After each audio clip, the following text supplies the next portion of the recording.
ప్రభువైన యేసుక్రీస్తు నామములో మీ అందరికీ నా హృదయపూర్వకమైన వందనాలు. ఈ దినమంతా నా ప్రభు కృప మీకు తోడై ఉండును గాక. మీరు వెళ్తున్న మార్గాలలో, మీరు చేస్తున్న వ్యాపారం, చేస్తున్న చేతి పని, చేస్తున్న ఉద్యోగాలలో, రాకపోకలలో మీకు నా దేవుడు ఈ దినమంతా కాపుదల అనుగ్రహించును గాక. పరిశుద్ధ గ్రంథంలో నుండి 132వ కీర్తన 14వ చరణాన్ని నేను చదువుతూ ఉన్నాను. మీ పరిశుద్ధ గ్రంథమైన బైబిల్ తెరచి చూడండి. ఇది నేను కోరిన స్థానం, ఇది నిత్యము నాకు విశ్రమ స్థానముగా నుండును, ఇక్కడనే నేను నివసించదను. దేవాతి దేవుడు ఒక శ్రేష్టమైన మాట తన ప్రజలైన వారితో చెప్తున్నారండి. నేను కోరిన స్థానం ఇక్కడే, నేను ఇక్కడనే నివసించదను. ఎక్కడా అంటే తన స్వకీయమైన, లేకపోతే గొర్రెపిల్ల రక్తముతో విమోచించబడిన ప్రజల మధ్య ఆయన అంటారు, నేను ఇక్కడనే నివాసం చేస్తాను. అందుకే దైవజనుడైన మోషేతో కూడా ఒక శ్రేష్టమైన మాట చెప్తారు. నేను వీరిలో నివసించున్నట్లు, నేను వీరితో ఉండునట్లు, వీరి మధ్య నాకు ఒక పరిశుద్ధ స్థలమును నియమించు అంటారు. అంటే తన ప్రజలను ఏనాడు కూడా ఆయన విడిచిపెట్టాలి అని కోరుకునే దేవుడు కాదండి. తన ప్రజలను ఏనాడు కూడా విడిచిపెట్టాలని, విడనాడాలని అని ఆశపడే దేవుడు కాదు. ఎప్పుడు ఆయన మనసులో ఉన్న ఉద్దేశం ఏంటంటే, నేను నా ప్రజలతో సాంగత్యం చేయాలి, నేను నా ప్రజలతో నడవాలి, నేను నా ప్రజలతో ఉండాలి అని కోరుకున్న దేవుడు.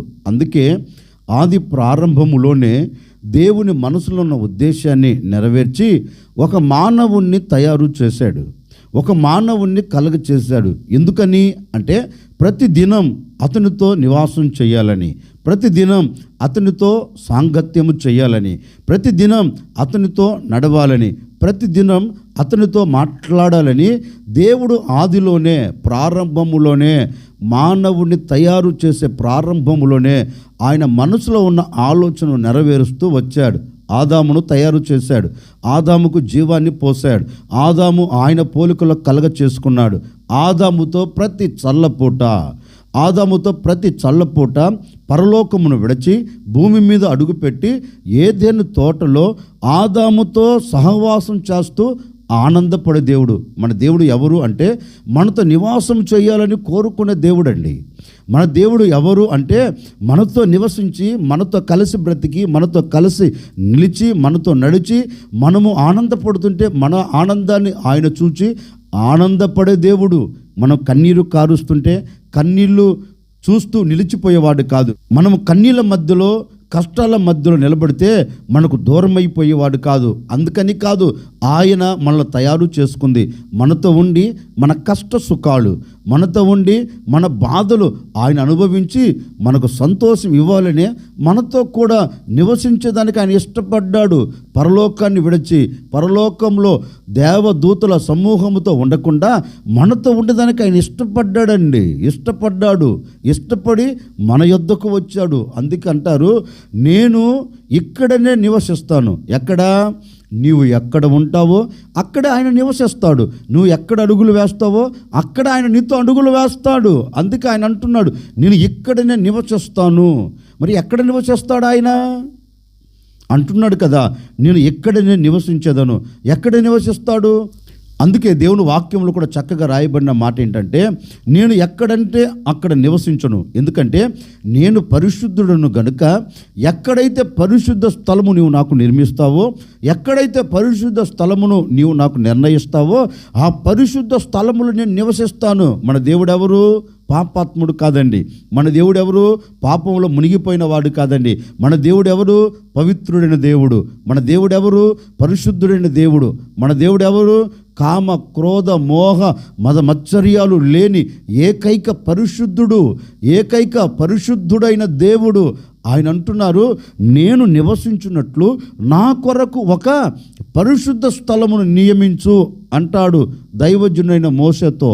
దైవ సేవకుడైన మోషేతో చెప్తాడు, నా కొరకు ఒక పరిశుద్ధ స్థలమును నియమించు. అంటే ఆయన ఎక్కడంటే అక్కడ నివసించడు, ఏ కుటుంబాలంటే ఆ కుటుంబాలలో ఉండడు, ఏ వ్యక్తిగత జీవితం అంటే ఆ వ్యక్తిగత జీవితంలో ఉండరు. ఏ కుటుంబం పరిశుద్ధంగా మలచబడుతుందో, ఏ కుటుంబం పవిత్రంగా మలచబడుతుందో, ఏ వ్యక్తిగత జీవితం పరిశుద్ధంగా ఉంటుందో ఆ పరిశుద్ధత కలిగిన చోటే దేవుడు నివసించగలుగుతాడు. ఆ పరిశుద్ధత కలిగిన చోటే దేవుడు సింహాసనాసనుడై ఉంటాడు. అందుకే దేవుని వాక్యం కూడా చెప్తుందండి, నా కొరకు ఒక పరిశుద్ధ స్థలమును నియమిస్తే ఆ చోట నేను నిలబడుతాను. నిజమే, ఈనాటి వరకు దేవుడు నీతో ఎందుకు లేడు? ఈ క్షణం వరకు దేవుడు నీతో ఎందుకు నడవట్లేదు? దేవుడు ఎందుకు నీ కుటుంబం నిలిచి ఉండలేదంటే, నీ కుటుంబం యోగ్యమైనదిగాను, నీ కుటుంబం పరిశుద్ధమైనదిగాను, నీ బ్రతుకు యోగ్యమైనదిగాను, నీ జీవితం పరిశుద్ధంగాను లేకపోయినందువలనే ఆయన నీ హృదయంలో లేడు, ఆయన నీ కుటుంబంలో లేడు. అందుకే ఈనాటి వరకు అలజడి, అందుకే ఈనాటి వరకు ఇక్కట్లు, అందుకే ఈనాటి వరకు ఎన్నో సుడిగుండాల మధ్యలో నువ్వు చుట్టబడి కుప్పగా కోల్చబడుతున్నావు. ఈరోజు ప్రభు పాదాలు పట్టుకొని నిన్ను నీవు పరిశుద్ధపరుచుకొని, నీ కుటుంబాన్ని పరిశుద్ధపరుచుకొని, నీవు ప్రభువా నన్ను నేను పరిశుద్ధపరుచుకున్నాను, నాతో నివాసం చేయి, నా కుటుంబంలో ఉండు అని ఈరోజు నువ్వు అడగగలిగితేనండి, నిశ్చయముగా నీ పరిశుద్ధతను బట్టి ఆయన నీతో నివసించబోతూ ఉన్నాడు, ఆయన నీతో అడుగులు వేయబోతున్నాడు, ఆయన నీ కుటుంబంలో నిలిచి ఉండబోతూ ఉన్నారు. అందుకే ఆయన అంటారు, నేను ఎక్కడంటే అక్కడ నివసించను. ఏ కుటుంబం పరిశుద్ధపరుచుకుంటుందో, ఏ వ్యక్తిగత జీవితం పరిశుద్ధపరుచుకుంటుందో నేను అక్కడ నివసిస్తాను. నేను అక్కడ నివసించి నేను నీ పట్ల ఒక నవనూతనమైన కార్యం జరిగిస్తాను. నీవు కోరుకున్నది నేను నీకు ఇస్తాను, నీవు ఆశించినది నీ చేతులకు అప్పగిస్తాను అని ఆయన ఈరోజు నీతో చెప్తున్నారండి. నిన్ను నీవు పరిశుద్ధపరుచుకొని ప్రభువుని అడిగితే ఆయన తప్పక నీతోనే నివాసం చేస్తాడండి.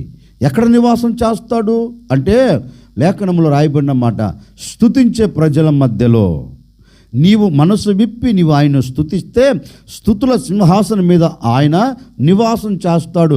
నీవు ఏ చోట నిలబడి స్తుతించగలుగుతావో ఆ చోటకి ఆయన దిగి వస్తాడు. ఆయన అక్కడికి దిగి వచ్చి అక్కడ నీ పట్ల కార్యము జరిగిస్తాడు.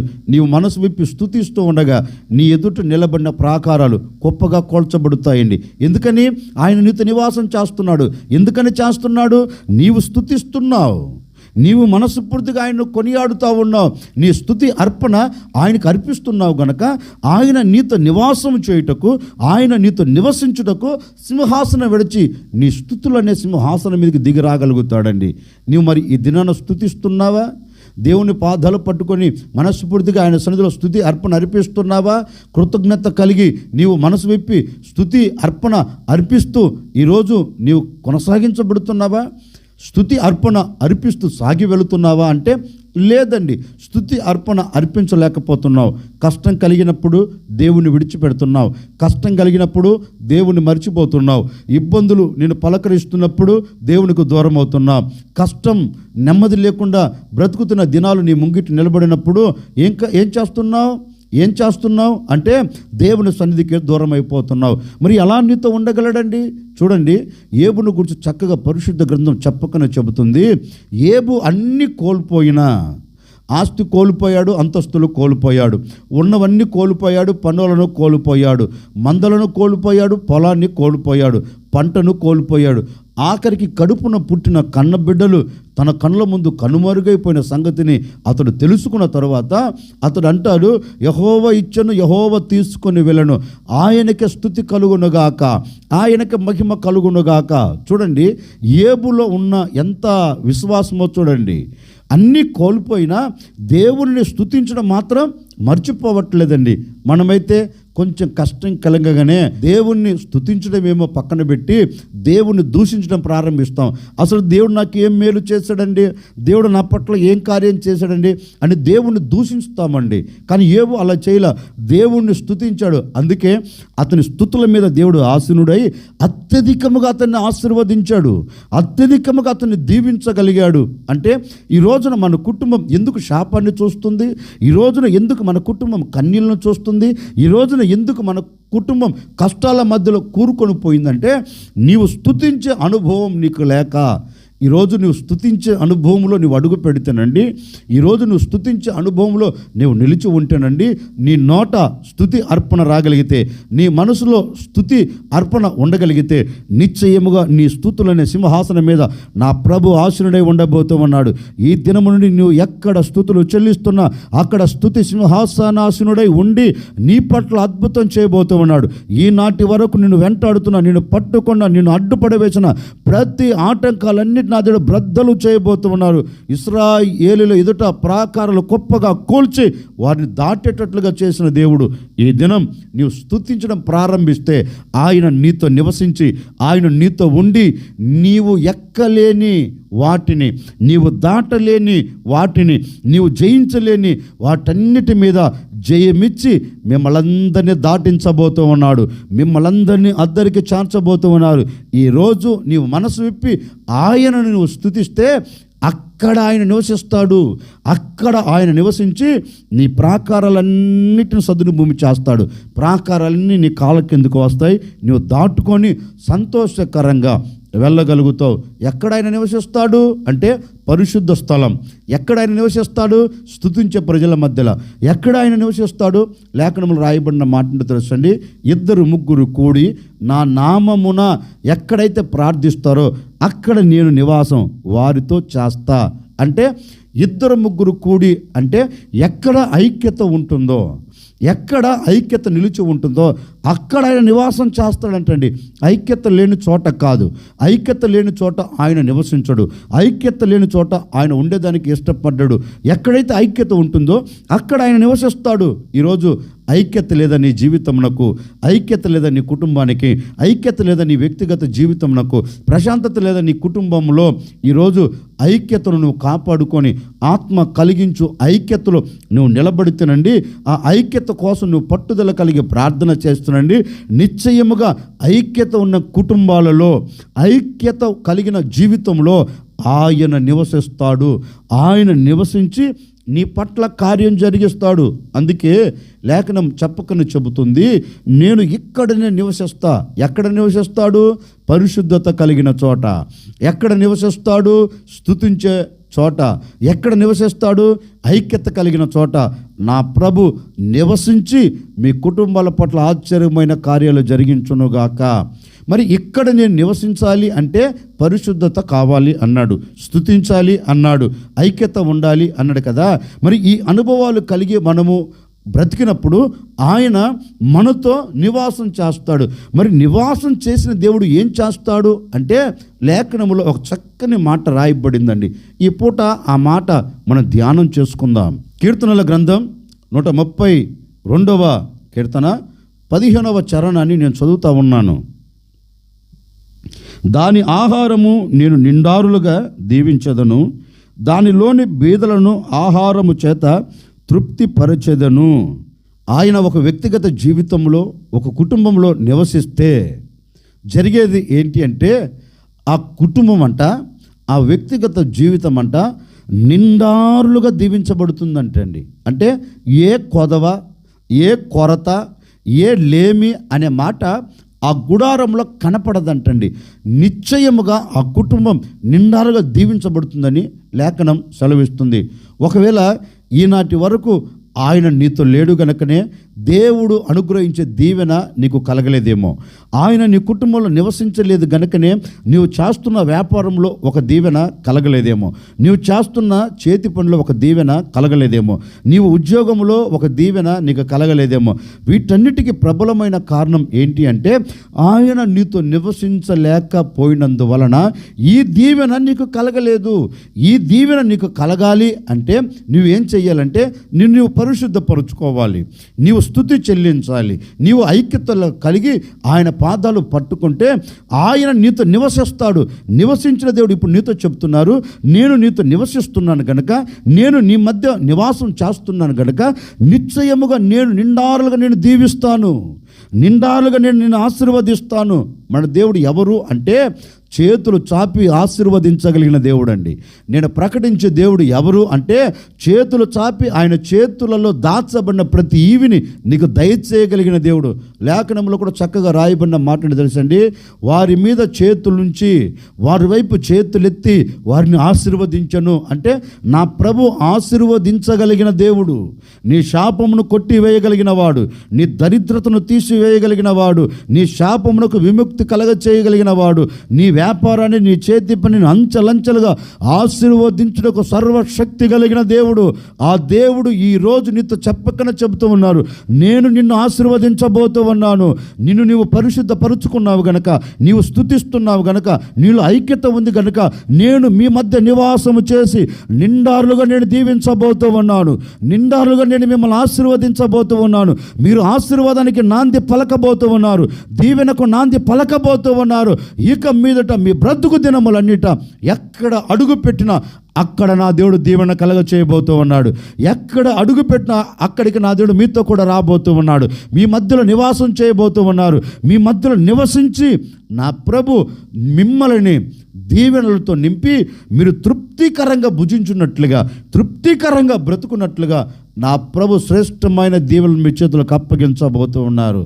అందుకే ఆయన అంటారు, నేను మీ మధ్య నివాసం చేసి, నేను ఇక్కడ నివాసం చేసి మీకు దీవెనలు కలగచేసి ఆ దీవెనల చేత మీరు ఎలా బ్రతకబోతున్నారంటే తృప్తికరంగా అండి. అంటే ఉండి ఉండినట్టుగా కాదు, లేనట్టుగా కాదు, కట్టినట్టుగా కాదు, బ్రతికినట్టుగా కాదండి. ఇక మీదట మీ బ్రతుకు దినములన్నిట తృప్తికరమైన జీవితంతో మీరు బ్రతకబోతూ ఉన్నారు. నా దేవుడు దీవెనల చేత మీరు తృప్తికరంగా సాగి వెళ్ళబోతూ ఉన్నారు.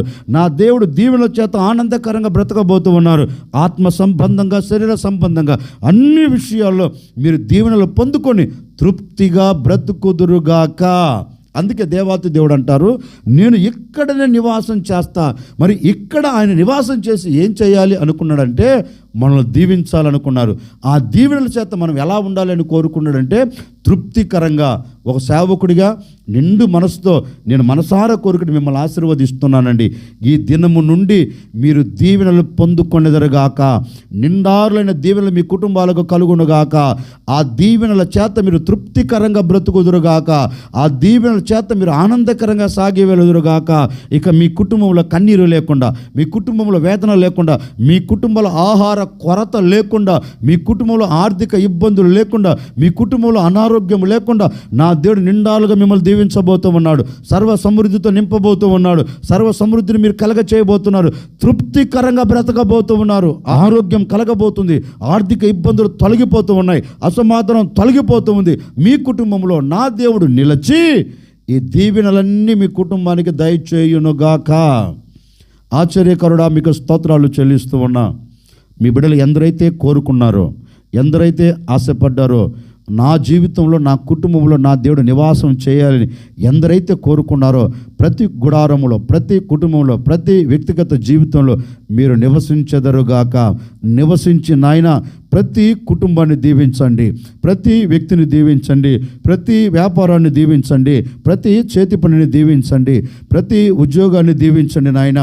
ప్రతి వారు దీవెనలు పొందుకొని తృప్తికరంగా బ్రతుకున్నట్లుగా ఈ దినము నుండి బిడ్డల పట్ల మీ కార్యాలు జరిగించి దరిద్రతను కొట్టివేసి శాపాన్ని తీసివేసి నిండారులుగా అన్ని విషయాల్లో, అన్ని కోణాలలో బిడ్డలు ఆశీర్వాదానికి నాంది పలుకున్నట్లుగా సహాయము చేయమని యేసు నామములు అడిగి వేడుకొనుచున్నాము తండ్రి, ఆమెన్. ఈ దినమంతా నా ప్రభు మీతో నివసించి నిండారుగా నా ప్రభు మిమ్మల్ని దీవించి మిమ్మల్ని తృప్తికరంగా నా దేవుడు బ్రతికించునుగాక.